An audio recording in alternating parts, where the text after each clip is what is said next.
Hey guys, it's 007 here, and I think we saw I mean, if you didn't see it, we had the whole Gaijin putting up their video for Stock Syndrome. I didn't really think much of it, because I don't really watch their videos. Unless they do something like extremely controversial, which it ended up being controversial, but mostly I focused on the ATGM videos and all that, and somehow I'm just trying to figure out how they get their ATGMs to not teleport 50 feet or 50 meters left and right. That's just my thing. That's one of my biggest quarrels with the game right now, because ATGMs felt like useless when that whole thing was going on, and it probably still is. I can't tell anymore. But beyond that, Phlydaily was he gave it enough attention that he made a video about it. So apparently it's big deal, big sauce. So although I do agree with a lot of the stuff that Phlydaily said, a lot of the factors and all that, you know, a lot of things that they talked about, it's not really promoting gameplay. I mean, I don't recommend running to an airfield unless you absolutely have to. There are other things you can do, like utilize allies. I mean, they mentioned that in the video, but it was showcasing the airfield as the main saver there. Obviously, you know, working with squads is better in air realistic. And air arcade so fast, I don't think you could really care, but I don't go too far off a tangent with this. The fact is, there are better ways that can still be said out of the two that I've already said it. When they talked about the stock grind, the first thing that came to my mind was the Tempest Mark V. And the reason why I say that is the Tempest Mark V was one of the worst stock aircraft I ever ground out. I don't know if I would ever want to fly this thing again on stock performance. It was such a horrible aircraft, and the performance was just catastrophic. It's one of the fastest planes at 5.7 when you've fully upgraded. It is truly one of those planes that almost flies like a jet. That's how fast it can go and all that. But the issue that it suffered from was it had horrible climb performance, had horrible airspeed compared to the aircraft that were fully upgraded it was fighting against. And I couldn't dogfight with people. I couldn't take the fight to them. I couldn't intercept bombers. I was completely being left behind. So I ended up changing strategy, and this is one of the things I'll do with aircraft. If I can't climb with it, I can't, you know, speed off, dogfight, any of those things, has no maneuverability, I immediately look at the other role of the aircraft, and that's what this column here is for, the bombs. And I will find the best bomb payload I can find, take the bomb payload, and I will grind the aircraft doing simple sortie runs, running to the base, dropping bombs, running to a replenish airfield. If someone gets in my way, I'll shoot at them. Maybe I'll down them, maybe I don't. That's what happens. But that's the procedure. Using bombs to knock out strategic targets, knock out bases. And believe it or not, the entire aircraft was ground out via that. It was a lot of missions, a horrible KD in it. But the fact is, once I got this thing fully upgraded, it became a killing machine. And I could remove it from the bombing role, take it to the fighter role, and I want to see where my KD on it is, because obviously it's been a little bit askewed from the fact that it's been ground pounding for my ground realistic. Let's see if I can set it up. Okay. Actually, we'll just do battles, because it's probably fought more than, yeah, top 3. So it's still down, but that's primarily for the fact that it's been doing ground realistic. So obviously you can see the amount of money I've ground with it. It's probably the most ground money besides the Hunter. Yeah. So the Tempest is just fine. If I wanted to fix the KD on this thing, I could, because I know it's fully upgraded and fully capable now. It was purely the fact that when it was stock, it was bad. Now, one of the other planes that you can bring up that case is the most recent one they've added to the game, the FJ-4Bs. That's the reason why you see me flying with bombs. That's the only thing the plane was good for. Sure, it has a really nice engine, but it's a really heavy aircraft. So after a while. And the thing is, to not use these bombs would be a complete insult. The bombs are what make this aircraft true. You can wipe out, was it one base and 3/4 of another base with these bombs. That's how effective they are. You're almost doing the work of a Canberra. That's an extraordinary amount of ability. In my opinion, they need to get these bombs these bombs would need to be around the tech tree way more than what they are right now. Absolutely need to be around more. For air power, in my opinion, you can do this at any VR, going up and down. Utilizing a squad for air realistic is a total recommendation. Obviously, there's not much you can do in the sense of ground forces that can be a little bit tricky. But in air realistic, if you have really, really, you know, helpful squad mates, which I really often do, they will work with you. And even if you're both stock, hey man, that can be pretty funny sometimes, working together in stock aircraft.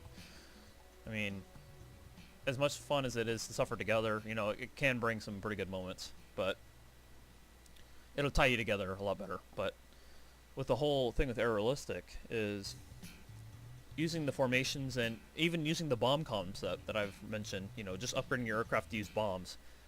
People will hate you for that because obviously they want aircraft that are capable of helping them out. But in reality, it's kind of one of those things that goes to like the history of all time and all that with aerial warfare. Give the attacking element the opportunity to attack and defend the lead element, or the ground strike element. That strategy's been used throughout history. It's still used today. Even from World War I today, that strategy has not changed whatsoever. Utilizing the ground element, the ground attack element, as bait for the air superiority element. I mean, you can flip it around if you want. You think that the person that's fully upgraded can handle the bomb load, does the run, that works. But most cases, if you're the guy trying to get the aircraft ground out and you have a bomb load, go bomb and then hope that those guys cover your tail. You know, you're going to have to live with some factors if you're going to try and escape the GE, and not all of us want to spend GE or actual money. That's why you got to improvise with what you've got. And I got to say, that's one of the big things is find a squad, find a squadron that will be there to help, you know, do stuff with you and all that. Don't, like, make it a whole pet peeve thing. I'm not saying do this for every aircraft, because there are aircraft out there that can handle the situation perfectly. But, like I said, you know, the aircraft that have the worst stock run, and you got to do your research.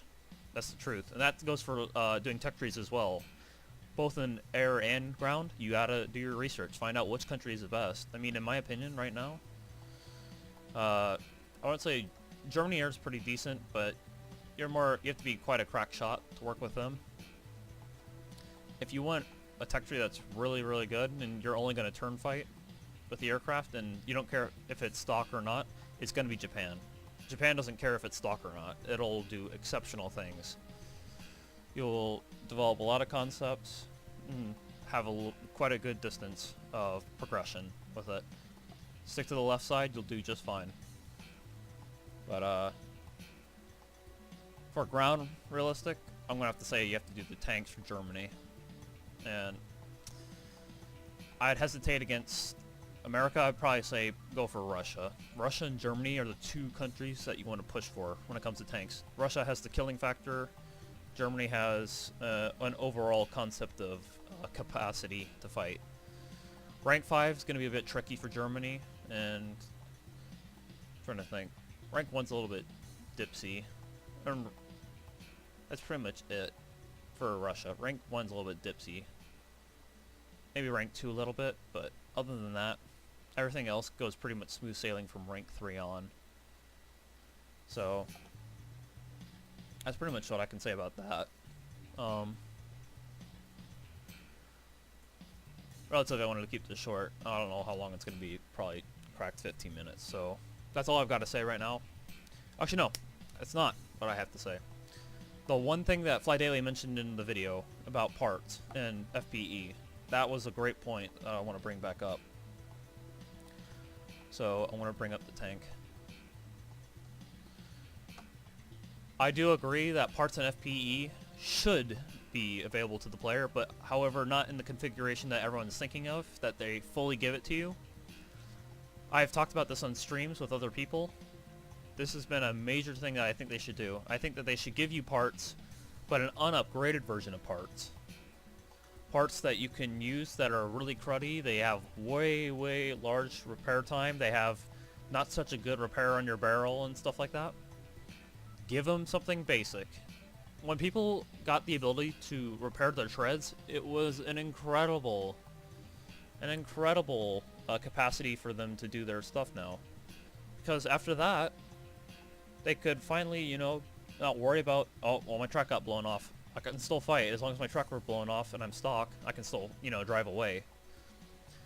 That's the kind of stuff that that should be happening. So, regarding parts, you know, the quality shouldn't be good in what it repairs, but it should be good enough to get you repaired, and you can move decently, not like with orange or heavy yellow engine. You should be able to, you know, drive to a repair point and do the full job.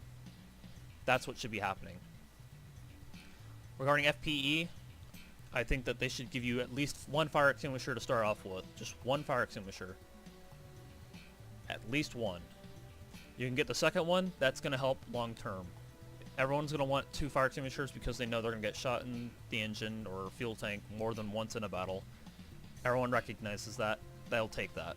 Just give them 1 FPE fire extinguisher. That's all I'm asking. You can still cash in the money on everything else, because everyone's going to go to the FPE eventually. It's not going to be as heavily desired that much anymore, which is the truth. But the fact is, people are going to enjoy grinding vehicles. And you have to think long term. People are going to not want to suffer for the small stuff and then realize that they have the whole element of the tech tree that they have to worry about from there on out. That's not going to be fun. So that's the reality that Gaijin needs to keep in mind. I hope some other YouTuber sees this, because obviously I'm not going to get up to Gaijin's face. You know, this is something that they're not going to do. Someone else on YouTube has to see this. They have to come up with this, or push this idea forward. And some people might not agree with it, but hopefully someone sees it and they bring it up as a concept that honestly just needs to happen. So that's all I've got to say. Thanks for your time, and I will see you guys later.